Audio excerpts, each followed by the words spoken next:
So now with Pawlenty dropping out, Rick Perry dropping in, and Michelle Bachmann and Ron Paul dominating the Ames straw poll, we got ourselves a race. We have a top tier. It is Mitt Romney, Rick Perry, and Michelle Bachmann. We have a new top tier, and it's Perry, Mitt Romney, and Bachmann. There's now a top tier in this race, at least for now, of Romney, Perry, and Bachmann. I mean, I think that's fair to say. Really fair to say? You're not forgetting, I don't know, anyone, say an ideologically consistent 12-term congressman who came within less than 200 votes of winning the straw poll? Isn't anyone going to give that gentleman a little love?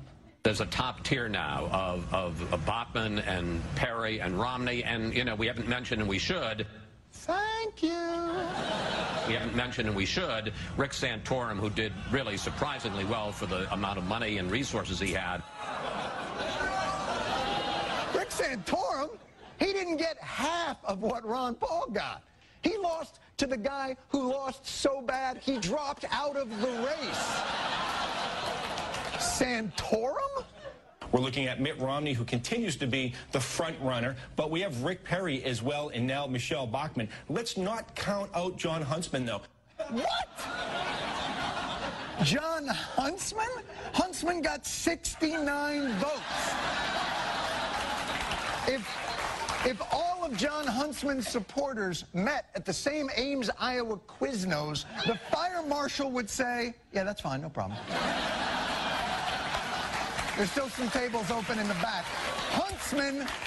Huntsman was the only Mormon running in the straw poll, and he came in second amongst Mormons. And by the way, this pretending Ron Paul doesn't exist for some reason has been going on for weeks. A new Gallup survey showing Rick Perry running second to Mitt Romney, knocking down Iowa favorite Michelle Bachmann to fourth. Behind who? Fourth behind who? How did Libertarian Ron Paul become the 13th floor in a hotel? Why? What's wrong with... He is Tea Party patient zero. All that small government grassroots business, he planted that grass. These other folks, they're just moral majorities in a tri-cornered hat. Ron Paul's the real deal, and Fox News should love this guy. But watch the disconnect between the debate moderators at Fox's Thursday debate and the debate audience. Iran does not have an air force that can come here, just like we did in Iraq. Build up the war propaganda. There was no Al-Qaeda in Iraq, and they had nuclear weapons, and we had to go in. I'm sure you supported that war as well. Yeah. Okay. It's time we quit this. It's time. It's trillions of dollars we're spending on these wars.